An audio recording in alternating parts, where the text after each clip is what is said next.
Hello everyone. जैसा कि आज था आपका 8 फरवरी और 8 फरवरी का यहाँ पर सेकेंड शिफ्ट का जो था एसएससी जीडी का एग्ज़ाम समाप्त हो गया। तो देखेंगे कि कौन कौन से क्वेश्चन पूछे गए हैं। पहला क्वेश्चन आपका जो आया हुआ था कि विश्व में हरित क्रांति का जनक किसे माना जाता है, तो नॉर्मन बोरलॉग यहाँ पर राइट आंसर हो जाएगा, जो कि हरित क्रांति के प्रवर्तक माने जाते हैं। लेकिन भारत में अगर हरित क्रांति के श्रेय की बात करें तो सी सुब्रमण्यम को जाता है, यानी और एम.एस. स्वामीनाथन एक जाने माने वनस्पति विज्ञानी रहते जिन्होंने हरित क्रांति लाने के लिए सुब्रमण्यम के साथ में यहाँ पर काम किया था। तो नॉर्मन बोरलॉग विश्व में हरित क्रांति के जनक हैं। वहीं अगर हम बात करें तो भारत में जनक ये आपके एम.एस. स्वामीनाथन को माना जाता है। और ये क्वेश्चन एक बार ये पूछा गया था कि हरित क्रांति के समय भारत के कृषि मंत्री कौन थे, तो सी सुब्रमण्यम यहाँ पर आपका राइट आंसर था। तो सारे फैक्टफुल क्वेश्चन आपको याद रखना है। नेक्स्ट क्वेश्चन देखेंगे हम लोग। नेक्स्ट जो यहाँ पर आपका एक क्वेश्चन पूछा गया था कि अर्थशास्त्र पुस्तक के लेखक कौन है, तो यहाँ पर कौटिल्य या चाणक्य आपको ऑप्शन में दिया हुआ था। तो चाणक्य आपका एक राइट आंसर था, जो कि जिन्होंने अर्थशास्त्र पुस्तक लिखी हुई है और जिसमें आपके 15 अधिकरण, 150 अध्याय और 150 विषय यहाँ पर दिए गए हैं। एक व्यक्ति का ग्रंथ होने के कारण इसमें अनुक्रम तथा व्यवस्था, इस ग्रंथ में एक स्थान पर लिखा है सब शास्त्रों पर अनुशीलन करके प्रयोग द्वारा कौटिल्य ने नरेश चंद्रगुप्त मौर्य के लिए शासन की विधि बताई हुई। यानी चंद्रगुप्त मौर्य के जो यहाँ पर कवि रहते थे चाणक्य नाम के, उन्होंने अर्थशास्त्र पुस्तक लिखी हुई। तो चाणक्य या ऑप्शन में आपको कौटिल्य दिया होगा, तो चाणक्य या कौटिल्य में से आपको ऑप्शन मिल गया होगा। नेक्स्ट क्वेश्चन यहाँ पर एक ये पूछा गया था कि संविधान की 7वीं अनुसूची में क्या दिया गया था। तो भारतीय संविधान की 7वीं अनुसूची में 3 सूचियां यथा संघ सूची, राज्य सूची एवं समवर्ती सूची दी गई, जिसमें केंद्र और राज्य के मध्य विषयों का विभाजन किया गया। यानी केंद्र और राज्य के मध्य विषयों का विभाजन यहाँ पर राइट आंसर था। संघ सूची तीनों सूचियों में सबसे बड़ी होती है और इसमें इस सूची में शामिल विषयों पर कानून बनाने का अधिकार केंद्र के पास होता है। तो ये क्वेश्चन यहाँ पर पूछा गया था। जैसे कि मोस्टली देख रहे हैं कि क्वेश्चन आपके रिपीट हो रहे हैं, तो ये सारी चीज़ें आपको ध्यान में रखनी है। नेक्स्ट क्वेश्चन देखते हैं, लेकिन उससे पहले जिन लोगों ने अभी तक वीडियो को लाइक और चैनल को सब्सक्राइब नहीं किया हो तो उनको जरूर कर देना, क्योंकि आज सिस्टर की मैरिज होने के बावजूद भी हम आप लोगों के लिए एनालिसिस हर शिफ्ट का दे रहे हैं। तो आपको सपोर्ट के लिए सिर्फ वीडियो को लाइक और चैनल को सब्सक्राइब करना है। साथ ही व्हाट्सएप ग्रुप और टेलीग्राम चैनल दोनों का लिंक आपको डिस्क्रिप्शन में दिया हुआ है, जिससे जुड़ जाना है। तो वहाँ पर आपको डेली की पीडीएफ और साथ ही साथ वहाँ पर उसकी आपको बाकी सारी अपडेट शेयर की जाती है। तो एक क्वेश्चन इस तरह से आया हुआ था कि समुद्र में तूफान आने के बाद का मौसम क्या कहलाता है। तो अगर बात करें तो मैं जो मैदानी इलाके होते हैं उनमें तूफान को आपका आंधी कहते हैं, जबकि समुद्र में उठने वाला जो आपका तूफान होता है उसे चक्रवात के नाम से जाना जाता है। इसके साथ ही रेगिस्तान के आपके शुष्क क्षेत्रों से उठने वाली हवा को रेताली तूफान के रूप में जाना जाता है। तो आपको ऑप्शन में शायद शुष्क क्षेत्र एक दिया हुआ था, तो यहाँ पर शुष्क जो क्षेत्र है वो आपका राइट आंसर हो जाएगा। तो यहाँ पर ये क्वेश्चन आपका एक पूछ लिया गया था। नेक्स्ट क्वेश्चन है यहाँ पर।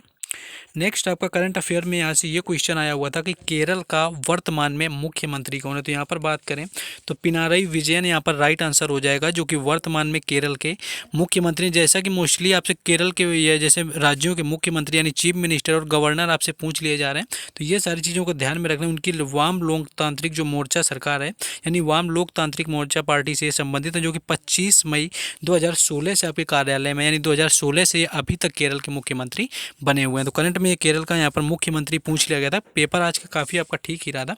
नेक्स्ट आपका ये क्वेश्चन बिल्कुल आसान सा पूछा गया था कि कथकली जो नृत्य है, तो भारत के कुल आपके 8 शास्त्रीय नृत्य हैं, जिसमें कि आपका 8 में एक आपका कथकली होता है। तो यहाँ पर पूछ लिया गया था कि कथकली नृत्य आपके किस भारतीय राज्य से संबंधित है। तो यहाँ पर अगर राज्य की बात करेंगे कि ये किस राज्य से संबंधित है, तो जैसा कि क्वेश्चन रिपीट हो रहे हैं, तो इस रिपीटेशन से बचने के लिए अब तक की अगर हम बात करें तो एसएससी जीडी के आपके 50 से भी ज़्यादा शिफ्टों में, यानी लगभग ऑलमोस्ट आपके 60 यानी 60 शिफ्टों में एग्जाम हो चुके हैं। तो यहाँ पर अगर हम बात करें तो आपके 900 से भी ज़्यादा यानी अप्रॉक्स 1000 क्वेश्चन जीके जीएस के पूछे जा चुके हैं। तो इन सारे क्वेश्चंस को मर्ज करके एक पीडीएफ बना दी गई है, जो कि आने वाले एग्जाम जिनके आगे आने वाली शिफ्टों में आपके क्वेश्चन 6 से 7 हर शिफ्ट में रिपीट हो रहा है, तो ये उनके लिए काफ़ी बेनिफिशियल पीडीएफ होगी, जिसका आपका नॉमिनल सा बिल्कुल चार्ज मिनिमम 20 रुपीज़ रखा गया है। तो इस व्हाट्सएप नंबर पर कॉन्टैक्ट करके इसको परचेस कर लेना है, जिनका आगे आने वाली शिफ्टों में एग्जाम है, क्योंकि मोस्टली आपके काफ़ी काम आने वाली, आपको इससे बेहद ज़्यादा फायदा होने वाला है। आपको 5 से 6 से 7 क्वेश्चन इस पीडीएफ से आपको सेम मिल जाने हैं। नेक्स्ट क्वेश्चन देखेंगे। नेक्स्ट क्वेश्चन का आपका आंसर था, तो दुनिया भर में जो मशहूर आपका कथकली है कि भवता केरल को खासी प्रसिद्धि दिलाई हुई, यानी केरल इसका राइट आंसर हो जाएगा, जो कि केरल का शास्त्रीय नृत्य होता है आपका कथकली, जो कि पूछा गया था। यह भारत महान नृत्य कला शैली 300 साल से भी अधिक पहले केरल के तटों पर उद्भूत हुई थी। तो ये आपके केरल राज्य से संबंधित है और वर्तमान में भारत में कुल 8 शास्त्रीय नृत्य हैं। नेक्स्ट एक आपका ये क्वेश्चन पूछा गया था कि हॉकी के खेल में हाफ टाइम कितना होता है। अगर हॉकी के खेल की बात की जाए, यहाँ पर आपसे पूछ लिया गया था कि हॉकी के खेल का जो हाफ टाइम होता है वो कितना होता है। तो आपके 35 मिनट के 2 भाग होते हैं, यानी 35 मिनट में आपकी पहले आपका एक स्लॉट होता है जिसमें कि टीम पूरी खेलती है और उसके बाद 5 से 10 मिनट का आपका बीच में अंतराल यानी इंटरवल दिया जाता है। तो यहाँ पर आपको एक भाग की पारी पूछी होगी कि एक आपका जो हाफ होता है वो कितना होता है। तो यहाँ पर 35 मिनट आपको ऑप्शन में दिया हुआ, यानी 35 मिनट बाद आपका 5 से 10 मिनट का हॉकी खेल में अंतराल होता है और उसके बाद आपका यहाँ पर इसके साथ में आपका फिर से 35 मिनट का खेल होता है। नेक्स्ट एक क्वेश्चन ये पूछा गया था कि सहायक संधि किस गवर्नर जनरल के समय में हुई थी। तो सहायक संधि की बात करें तो मूल रूप से ब्रिटिश ईस्ट इंडिया कंपनी और भारतीय रियासतों के बीच एक संधि थी जिसके आधार पर भारतीय राज्यों ने अंग्रेजों के हाथों में अपनी संप्रभुता थी उसको खो दी थी। एक बड़ी प्रक्रिया थी जिसके कारण भारत में ब्रिटिश साम्राज्य का निर्माण हुआ था और यह आपका 1798 से 1805 तक भारत के गवर्नर लॉर्ड वेलेजली के द्वारा बनाया गया था, यानी कि लॉर्ड वेलेजली यहाँ पर राइट आंसर था, जो कि आपका यहाँ पर सहायक जो संधि था उससे संबंधित आपका क्वेश्चन पूछा गया था। नेक्स्ट क्वेश्चन देखेंगे, लेकिन आपका एक क्वेश्चन बात करें तो एक आपका प्रेसिडेंट उससे संसद से रिलेटेड आया हुआ था कि स्वतंत्र भारत का जो आपका संसद है वो कब शुरू किया गया था, यानी कि उससे संबंधित जो सांसद ऐसा कुछ आया हुआ था कि स्वतंत्र भारत में पहला सांसद कौन बना था। तो इससे संबंधित एक क्वेश्चन आपका था और इसमें साथ ही आपका 2019 में आपका एक 18 का राष्ट्रमंडल खेल आया हुआ था जिस खेल से रिलेटेड पूछ लिया गया था क्वेश्चन। तो यहाँ पर एक नेक्स्ट ये था कि जो आपकी छठ पूजा होती है वो छठ पूजा किस महीने में मनाया जाता है। तो यह जो आपका पर्व वर्ष में 2 बार मनाया जाता है। पहली बार आपका ये चैत्र माह में होता है और दूसरी बार ये आपका कार्तिक माह में होता है। तो इन दोनों में से एक आपको ऑप्शन में गिवन होगा जो कि राइट आंसर होगा।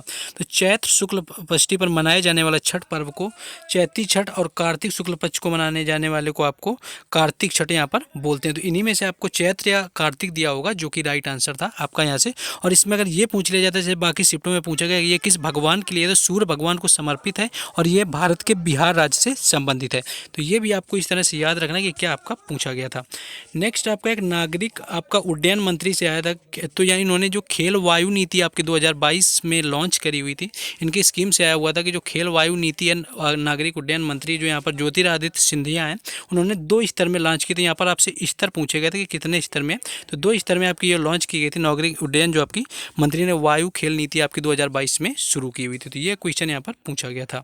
नेक्स्ट क्वेश्चन था आपका कि गहन कृषि क्षेत्र कौन से क्षेत्र से संबंधित होता है। तो गहन कृषि की बात करें या सघन कृषि की बात करें तो एक प्रकार है जो कि भूमि पर अत्यधिक जनसंख्या वाले क्षेत्रों में आपका किया जाता है। उसमें आपको ऑप्शन में गिवन था कि ज़्यादा जनसंख्या यानी जहाँ ज़्यादा आबादी होती है, तो ये आपके ज़्यादा आबादी वाली जगह पर आपकी गहन कृषि आपकी की जाती है। तो ज़्यादा आबादी वाला राइट आंसर था, जहाँ उत्पादन को बढ़ावा देने के लिए आपके अधिक मात्रा में जैव रासायनिक निवेशों और सिंचाइयों का प्रयोग किया जाता है। तो ये क्वेश्चन आपका एक पूछा गया था। नेक्स्ट क्वेश्चन आपका ये पूछा गया था, ये कुछ आपका था 8 फरवरी सेकेंड शिफ्ट का एनालिसिस। तो जिन लोगों को PDF लेना है जरूर इसको परचेज करें। आपको यहाँ पर व्हाट्सएप नंबर गिवन है, इस नंबर पर आके यहाँ पर परचेज कर सकते हैं। और जैसा कि सिस्टर की मैरिज में बिजी शेड्यूल के चलते आपके लिए इतना कर रहे हैं तो आपको वीडियो को लाइक और चैनल को सब्सक्राइब जरूर कर देना है।